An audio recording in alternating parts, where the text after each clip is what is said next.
اعوذ باللہ من الشیطان الرجیم بسم اللہ الرحمن الرحیم الحمدللہ رب العالمین والصلاة والسلام علی سید الانبیاء والمرسلین وعلی آلہ وصحبہ اجمعین ومن تبعہم بإحسان الی یوم الدین۔ بسم اللہ الرحمن الرحیم۔ ولا تباشرون وانتم عاکفون فی المساجد۔ معزز حاضرین، اللہ رب العالمین نے اس دنیا میں ہمیں اس لیے پیدا کیا ہم اس کی عبادت اور بندگی کریں، اور عبادت کس طریقے سے کی جائے اس کے لیے اللہ تعالیٰ نے انبیاء اور رسول کو بھیجا۔ اللہ کے نبی صلی اللہ علیہ وسلم نے ہر عمل جو ہمیں کرنا ہے اس کو کس طریقے سے کرنا ہے یہ بڑی تفصیل کے ساتھ وضاحت کے ساتھ بیان کر دیا۔ اس لیے صرف یہ چیز ہمارے لیے متعین نہیں کی گئی کہ ہمیں عمل کرنا ہے، نیکی کرنا ہے، بلکہ ہر جگہ اس کے ساتھ ساتھ ایک شرط لگائی گئی کہ رسول کے طریقے کے مطابق عمل کی قبولیت کی 3 بنیادیں ہیں۔ پہلی چیز ہے عقیدے کا درست ہونا، دوسری چیز اس کا سنت کے مطابق ہونا، اور تیسری چیز اخلاص نیت خالص اللہ کے لیے ہونا۔ اسی لیے اللہ تعالیٰ نے بار بار کہا اطیعوا اللہ واطیعوا الرسول۔ رسول کی اطاعت کتنی ضروری ہے، اللہ نے ارشاد فرمایا وَمَن يُطِعِ الرَّسُولَ فَقَدْ أَطَاعَ اللَّهَ۔ رسول کی اطاعت اصل میں اللہ کی اطاعت ہے، کیونکہ رسول کی اطاعت کا حکم اللہ نے دیا ہے۔ اس لیے ہر عبادت جو ہم کرتے ہیں وہ ہم کو دیکھنا چاہیے کہ سنت اللہ کے نبی نے اس کے لیے کیا حکم دیا ہے۔ میں نے جو آیت تلاوت کی، ابھی رمضان المبارک کا آخری عشرہ کل سے شروع ہو جانے والا ہے۔ اس آخری عشرے میں ایک زبردست عبادت، 2 چیزیں بڑی اہمیت کی حامل ہے، اعتکاف کی عبادت اور ایک ہے لیلۃ القدر۔ اعتکاف جو ہے، اللہ کے نبی صلی اللہ علیہ وسلم ہر سال رمضان المبارک میں، بخاری مسلم اور دیگر کتب حدیث میں یہ روایت موجود ہے، حضرت عائشہ کہتی ہیں کہ رمضان کے آخری عشرے میں اعتکاف کیا کرتے تھے۔ آپ نے ایک مرتبہ 20 دن کا بھی اعتکاف کیا۔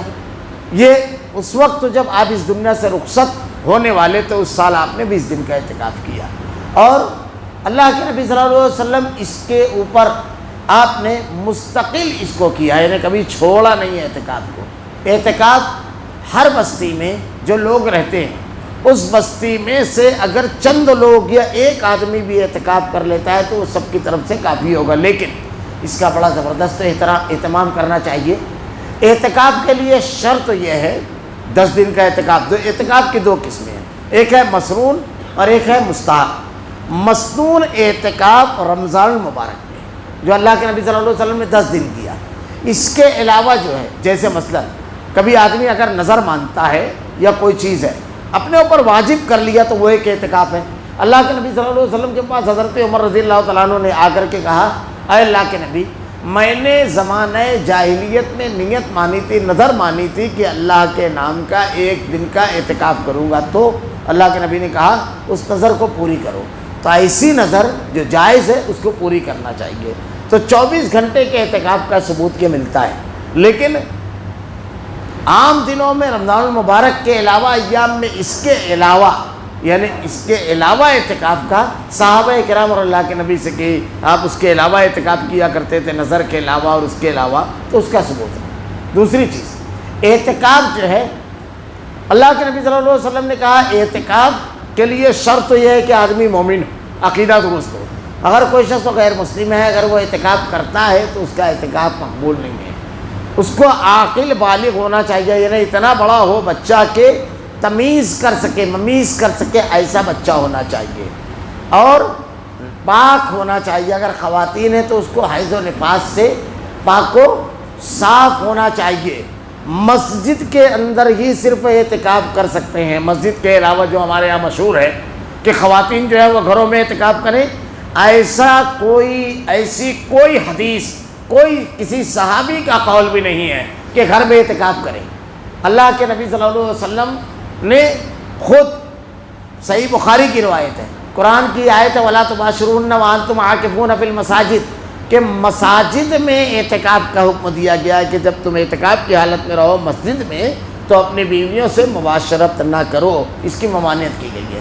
اللہ کے نبی صلی اللہ علیہ وسلم کے دور میں بھی امہات المومنین، اور آپ کے بعد تو باقاعدہ مستقل بیٹھتی تھی، مسجد ہی میں اعتکاف کیا کرتی تھی۔ بلکہ ایک بڑی مشہور روایت ہے صحیح بخاری میں کہ اللہ کے نبی صلی اللہ علیہ وسلم سے ایک مرتبہ حضرت عائشہ نے دریافت کیا کہ اللہ کے رسول کیا میں اپنا خیمہ نصب کر لوں اعتکاف کے لیے مسجد میں؟ تو آپ نے ارشاد فرمایا ہاں لگا لو۔ جب آپ نے اپنا خیمہ لگایا تو حضرت صفیہ نے جب دیکھا تو انہوں نے بھی کہا کہ آپ میرے لیے بھی اجازت طلب کر لیجئے۔ تو انہوں نے اللہ حضرت عائشہ صدیقہ نے اللہ کے نبی سے ان کے لیے بھی اجازت طلب کی، ان کا بھی ایک خیمہ لگ گیا۔ اب ان کا جب خیمہ لگا تو حضرت زینب نے بھی اپنا خیمہ لگا لیا۔ اللہ کے نبی صلی اللہ علیہ وسلم جب مسجد میں تشریف لائے اور آپ نے خیموں کے قطار دیکھی تو پوچھا یہ کیا ہے؟ تو بولے یہ امہات المومنین کے خیمے ہیں۔ تو بولے کہا تمام خیموں کو نکال دو۔ یہ تو مقابلہ آرائی شروع ہو گئی ہے۔ اعتکاف جو ہے تو خالص اس کے لیے ہونا چاہیے۔ تو آپ اس سال اعتکاف میں نہیں بیٹھے، لیکن آپ نے شوال میں پھر وہ اعتکاف کیا۔ اللہ کے نبی صلی اللہ علیہ وسلم نے اس سال آپ نے اپنا بھی خیمہ نکلوا دیا۔ تو مسجد میں ہی اعتکاف ہوگا۔ اب مسجد میں خواتین کے آنے پر پابندی لگا دی ہے کچھ بلا وجہ کا فتنہ کہہ کر کے، حالانکہ جو لگائیں پابندی وہ خود فتنہ ہے۔ ان فتنہ گروں کی پابندی کی وجہ سے آج ہماری خواتین غیر مسلموں سے جا کر کے شادیاں کر رہی ہیں۔ بے حیائی بالکل عام انہی فتنوں کی وجہ سے، جن فتنوں نے مسجد میں جانے سے روکا تھا۔ مسجد کے علاوہ تمام مقامات کے راستے آپ کھلے ہوئے ہیں، تبلیغی جماعت نکل رہی ہے، باقاعدہ عورتوں کی جماعت جا رہی ہے۔ ان کو ہمت اور جرأت نہیں ہے، قرآن و حدیث کے خلاف تو بلا تکان بول دیتے ہیں، کیونکہ سب سے زیادہ غیر اہم چیز یہی ہے ان کو کبھی نہیں ہوئی کہ تبلیغ جماعت والوں کو کہے کہ دیکھیے بہت بڑا فتنہ ہوگا۔ مدارس ہیں جہاں آتی ہیں لڑکیاں اور بالغ لڑکیاں آ کر کے کئی مہینہ، یعنی وہاں دارالاقامہ ہے، قیام ہوتا ہے خواتین کا، بچیوں کا، اس پہ کبھی فتنہ نہیں بولتے ہیں۔ اسکول اور کالج میں لڑکیاں جائیں گی، کتنی دیر جاتی ہیں؟ نماز کے لیے اگر خواتین جاتی ہیں بالفرض، ایسے بھی 5 وقت نماز کا اہتمام کے لیے نہیں کہا جاتا ہے، لیکن کچھ مواقع جیسے خطبہ وغیرہ جمعہ کا جو ہے اس میں واضح نصیحت ہوتی ہے۔ بہترین مرکز دعوت و تبلیغ کا، عوام کی ذہن کی منصوبہ بندی کرنے کا یہ مساجد ہے۔ اللہ کے نبی صلی اللہ علیہ وسلم کے سامنے کوئی بھی معاملہ ہوتا، آپ کے بیٹے کی وفات ہوئی، کسی نے کہا کہ بڑے آدمی کی وفات پر سورج اور چاند میں گرہن لگتا ہے، سورج گرہن لگا تھا، آپ اسی وقت مسجد میں تشریف لائے اور آپ نے خطبہ دیا کہ اللہ کی نشانی ہے، یہ کسی کی موت اور زندگی سے نہیں ہے۔ تو فتنوں کا سدباب، دینی ہدایات اور دینی رہنمائی، یہ سب کا بہترین مرکز یہ تھا، لیکن ہم نے اس کو بند کر کے سارے دروازے کھلے رکھے۔ اور آج تک آپ نے کسی مولوی کو، جو اللہ تعالیٰ، میں تو اکثر کہتا ہوں خوف کھانا چاہیے، مرنے کا خوف ہونا چاہیے۔ اللہ تعالیٰ کہتا ہے ان الصلاۃ تنہی عن الفحشاء والمنکر، نماز برائی اور بے حیائی سے روکتی ہے۔ اور یہ کہتے ہیں کہ مساجد میں اگر خواتین آئیں گی تو بے حیائی اور برائی، ہر مسجد میں بورڈ پر یہ آیت لکھی ہوتی ہے، ہر مسجد میں آپ ذرا ٹائم ٹیبل دیکھیے، آپ کو یہ آیت لکھی ہوئی ملے گی۔ قرآن یہ کہہ رہا ہے اور یہ کہتے ہیں کہ فتنہ برپا ہوگا۔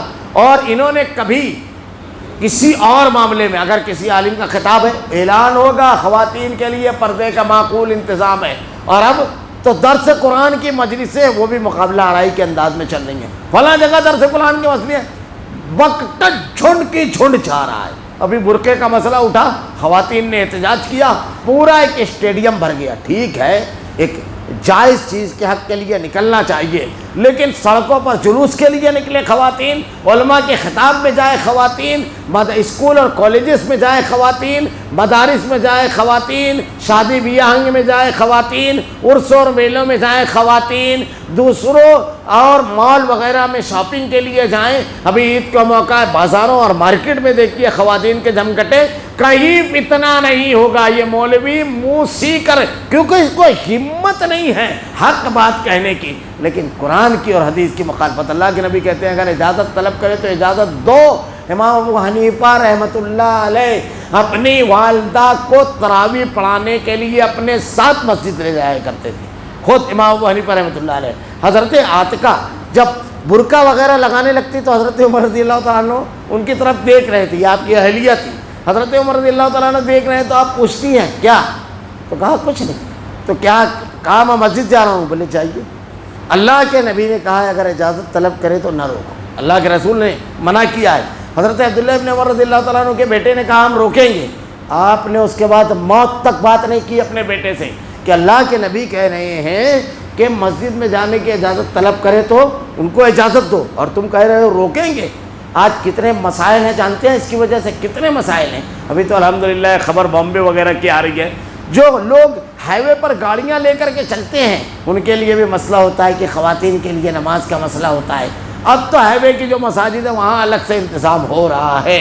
تو اس لیے یہ تربیت گاہ، یہ مرکز ہے، تو اعتکاف صرف مسجد میں ہوگا، دوسرے کسی مقام پر نہیں. اگر آپ کو اعتکاف کرنا ہے تو مسجد میں کرنا ہے. اللہ کے نبی نے کہا بھی ہے مسجد میں نماز کی صف لگائیں تو پہلے مرد رکھیں، پھر اس کے بعد عورتیں بچے رہیں، پھر اس کے بعد آخری خواتین. پہلی صف مردوں کے لیے سب سے افضل ہے اور خواتین کے لیے سب سے آخری صف. لیکن افضل یہ ہے کہ عورت گھر میں نماز پڑھے، اور گھر میں بھی اس کمرے میں پڑھے جو بالکل اندر ہے. یہاں پر ذرا سا ایک جو غلط فہمی پیدا کی جاتی ہے میں وہ دور کر دوں. اس افضل کے لفظ کو پکڑ لیتے ہیں کہ لوگ افضل گھر میں پڑھنا ہے. بڑی عجیب بات ہے. سب سے افضل مردوں کا کہاں نماز پڑھنا ہے؟ پہلی صف میں. اب پہلی صف بھر جائے تو باہر نکل جائیں گے کہ افضل پہلی صف میں ہے، اب دوسری صف میں نہیں پڑھیں گے. افضل گھر میں ہے تو مسجد میں نہیں پڑھیں گے. یہ کہاں سے آپ لے کر کے آ گئے کہ اس کی وجہ سے مسجد میں پابندی لگ جائے گی؟ پہلی صف کے بعد دوسری صف ہی مت لگاؤ آپ، کیونکہ افضل کے بعد تو ختم ہو جاتی ہے نماز. جیسے آپ دروازہ بند کر دیے، یہاں سب ختم کر دو. عجیب و غریب بحث کا انداز ہے. ٹھیک ہے یہ افضل ہے. بعض مقامات تو اللہ کے نبی نے کہا ہے، اب عید کی نماز کے لیے کہا اگر تمہارے پاس چادر نہیں ہے اپنے پڑوسی کی چادر میں جاؤ. یہ عورتوں کو محروم کرنا ہے. مجھ کو ایک خاتون کا ایک جملہ، نہ جانے اللہ کی جناب میں یہ کھڑے ہو کر کے کیا جواب دیں گے. خاتون کا ایک جملہ یاد آتا ہے. عید کی نماز کے لیے وہ گئی عمرہ کرنے کے لیے، واپس آئیں وہاں سے حج کر کے.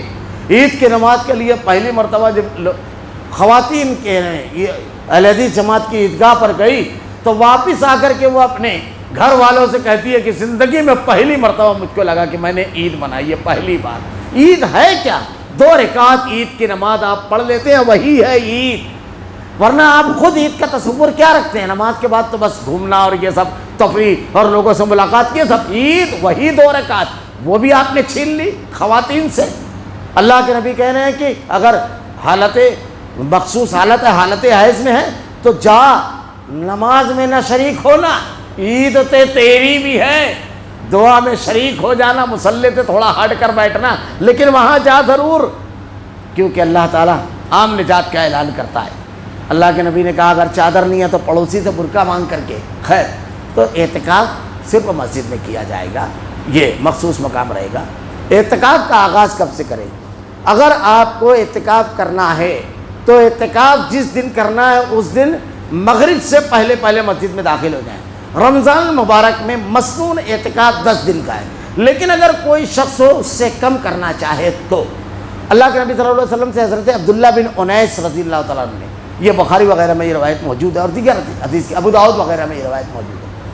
عبداللہ بن انیس رضی اللہ تعالیٰ عنہ نے آ کر کے کہا کہ اللہ کے نبی میں صحرا میں رہتا ہوں، نماز وغیرہ کی بڑی پابندی کرتا ہوں، الحمدللہ تراویح وغیرہ قیام اللیل سب کرتا ہوں، لیکن میں اس سے محروم ہوں اے اللہ کے نبی اعتکاف سے. تو اللہ کے رسول صلی اللہ علیہ وسلم نے ارشاد فرمایا کہ کیا اللہ کے نبی میں 1 روز کا اعتکاف کر سکتا ہوں؟ تو آپ نے کہا ہاں. تو کہا اللہ کے نبی کب کروں؟ تو آپ نے ارشاد فرمایا 23 کو تم مغرب کی نماز سے پہلے مسجد آ جانا. تو کہتے ہیں کہ 23 کے روز وہ شام ہونے سے پہلے مسجد آ گئے، اور اس کے بعد پورا 24 گھنٹہ رہنے کے بعد جب وہ باہر نکلے تو ان کے لڑکے بیان کرتے ہیں کہ ان کی سواری موجود تھی، وہ بلا کسی سخت و حاجت کے، جیسے پہلے لیٹرین وغیرہ دوسری بہت ساری چیزیں مسجد میں نہیں تھی، تو سخت و حاجت کے علاوہ مسجد کے باہر نہیں تشریف لے جاتے. تو 1 دن کے بھی اعتکاف کا یعنی رمضان مبارک میں اس کا ثبوت دوسری حدیث سے بھی ہے، لیکن مسنون یہ ہے کہ 10 دن رکھا جائے. اعتکاف کے اور بھی دیگر احکام و مسائل ہیں، انشاءاللہ اس کی تفصیل کا بتاؤں گا. اس میں ایک چیز یہ ہے اعتکاف کے اندر کہ اعتکاف اللہ تعالیٰ نے ہمیں جو دین عطا کیا ہے، تو اس دین کی ایک خوبی یہ ہے کہ جتنے جذبے اللہ نے ہم کو دیے، جتنے بھی جذبات، خوشی کا جذبہ، غصے کا جذبہ، غم کا جذبہ، تنہائی کا جذبہ، مجلس کا جذبہ، نام کمانے کا جذبہ، دولت کمانے کا جذبہ، تو جذبوں پر پابندی نہیں لگائی ہے. یاد رکھیں، اسلام نے جذبوں پر، اللہ نے جذبات دے کر بھیجا ہے، جذبوں پر پابندی نہیں لگائی. کیا کیا ہے؟ ان جذبوں کا صحیح استعمال اور ان پر کنٹرول، یہ 2 چیزیں. جیسے غصہ ہر جگہ منع ہے، ایسا نہیں ہے، ہر جگہ منع ہے۔ اللہ تعالیٰ نے قرآن میں صحابہ کی صفت بیان کر فرمائی اشداء علی الکفار رحماء بینہم، شدید ہیں، اور دین کا اگر کوئی معاملہ آتا تھا، اب اللہ کے نبی صلی اللہ علیہ وسلم آپ کے سامنے حضرت عمر فاروق رضی اللہ تعالیٰ عنہ تورات کے اوراد پڑھ رہے ہیں، آپ کے چہرے کا رنگ تبدیل ہو گیا، تو غیر شرعی بات پر آدمی کی خفگی، حضرت عبداللہ ابن عمر کا میں نے ابھی بتایا، انہوں نے کہا کہ میں کبھی بات نہیں کروں گا تجھ سے، تو ان مقامات پر غصہ جائز ہے، لیکن اس کو ضبط کرنے والا بڑا مومن ہے۔ ایسے ہی خوشی کا موقع ہے، اس میں اعتدال ہونا چاہیے، آپ کو خرچ کرنا ہے کھیجیے۔ اللہ کے نبی کے پاس جب مال آیا 100 اونٹ حجۃ الوداع کے موقع پر آپ نے قربان کیے، اور ہر اونٹ میں سے ایک ایک بوٹی لی اور کہا کہ اس کو برتن میں ڈال کر کے بناؤ، اسی کو ہم کھائیں گے۔ تو اللہ کے راستے میں خوب خرچ کیجیے، مال دیا اللہ نے، خوب کمائیے، خوب خرچ کیجیے، جائز طریقے سے کمانا ہے، جائز مقامات پر خرچ کرنا ہے بس۔ تو اسی طریقے سے ایک مزاج آدمی کا ہوتا ہے، یعنی کبھی کبھی وہ چاہتا ہے کہ تمام لوگوں سے کٹ جائے، تمام لوگوں سے الگ ہو جائے بالکل۔ تو اب اسی کو غلط رخصت شیطان نے دیا، تو کچھ لوگوں نے کیا کیا، جا کے غاروں میں بیٹھ گئے، کچھ مٹھوں میں بیٹھ گئے، کچھ خانقاہوں میں بیٹھ گئے، اور لوگوں سے مانگ کر کھاتے ہوئے زندگی گزارنے لگے۔ یعنی اعلیٰ قسم کے یہ ہوتے ہیں مانگنے والے، اعلیٰ قسم کے، کسی کا حق نہیں ادا کریں گے، بیوی سے شادی نہیں کریں گے، بیوی کا حق نہیں ادا کرنا ہے، بچوں کو حق نہیں ادا کرنا ہے۔ یہ حضرت عمر رضی اللہ تعالیٰ عنہ جب مسجد اقصیٰ کی فتح کے لیے گئے تو دیکھا کہ ایک پادری لٹکا ہوا تھا، بندھا ہوا، لمبی صلیب تھی، یعنی مینار تھا، تو پوچھا کیا ہے، تو بولے یہ اللہ کے رضا کے لیے ایسا کر رہا ہے کہ اللہ راضی ہو جائے۔ تو آپ نے کہا اللہ تیرا شکر ہے، تو نے ایسا دین دیا جو جامع ہے۔ آپ دیکھیے روڈ پر جو لوگ تیاگ دے کر سب چیزیں چھوڑ کر جین مذہب کے لوگ نکلتے ہیں، برہنہ پا چلتے رہتے ہیں، یہ دیکھیے اللہ کی ساری نعمتیں چھوڑ کر کے کہ اللہ کو راضی کرنے کے لیے تکلیف میں ڈالے۔ اللہ تعالیٰ تو کہتا ہے یرید اللہ بکم الیسر ولا یرید بکم العسر، اللہ تعالیٰ تم کو تکلیف نہیں راحت دینا چاہتا ہے۔ تو اللہ نے کتنا پیارا دین دیا۔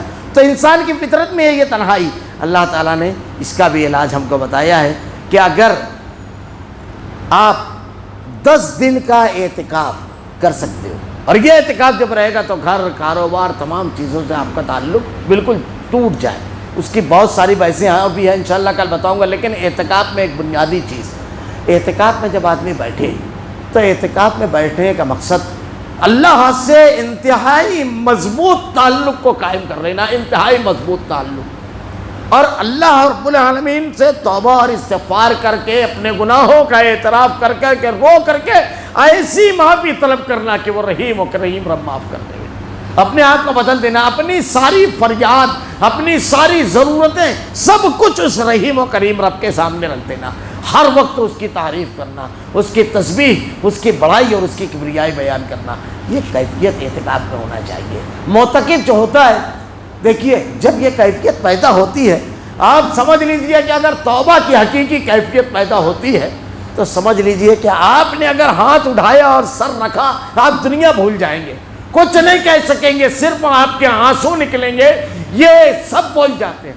یہ آنسو سب بول جاتے ہیں، احساس نادامت ہر گناہ کا اعتراف کروا دیتا ہے۔ اس کے لیے اعتکاف، اس کے لیے کہ اللہ رب العالمین کو خوب یاد کرے، خوب توبہ اور استغفار کرے، خوب ذکر کرے، خوب تلاوت کرے۔